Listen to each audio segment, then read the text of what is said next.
Қайырлы күн достар, бүгін біз сіздермен осындай керемет картоптан жасалатын құстың ұясы деп аталатын тағам жасаймыз. Видеоны соңына дейін көріңіздер.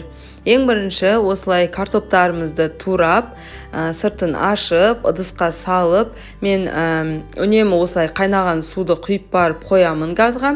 Және аздап тұзды салып, қайнатып, картопты пісіріп аламыз. Ал біздің картопымыз піскенге дейін осылай пиязды ұсақтап тураймыз. Саңырауқұлақты да дәл солай турап аламыз. Одан кейін қызып тұрған табаға күнбағыс майын құйып, жаңағы дайындап алған пиязымыз бен саңырауқұлағымызды салып, жақсылап қуыратын боламыз. Екеуін аздап қуырып алған соң, бетін жауып, жай отта тағы да өзінің жақсылап сөлі бөлінгенше қуырамыз. Үстіне аздап дәміне қарай тұз, қара бұрыш салсаңыздар да болады. Міне біздің картопымыз пісіп дайын болды. Енді осылай сүзгіден өткізіп, суын жақсылап сырғытып аламыз. Біздің пюреміздің қатты сулы болғаны қажет емес. Және де картоп ыстық кезде сары майды салып, жақсылап ерітіп араластырамыз.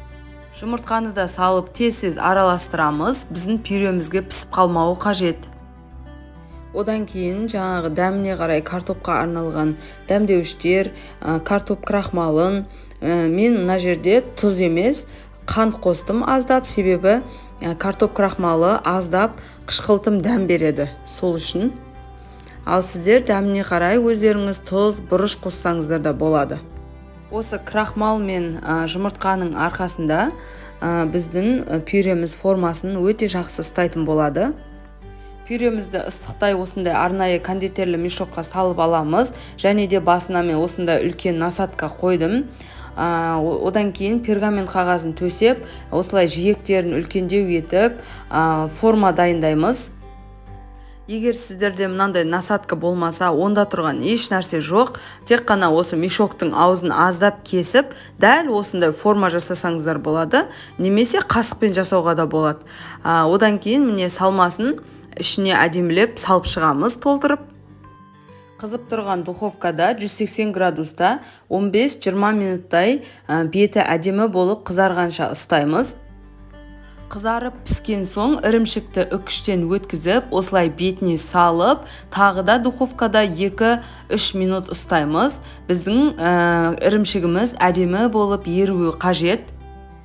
Құстың ұясы тағамымыз дайын болды. Бұл тағам сыртынан өте қытырлақ, ішінен өте нәзік, жұмсақ тағам. Міндетті түрде жасап көріңіздер.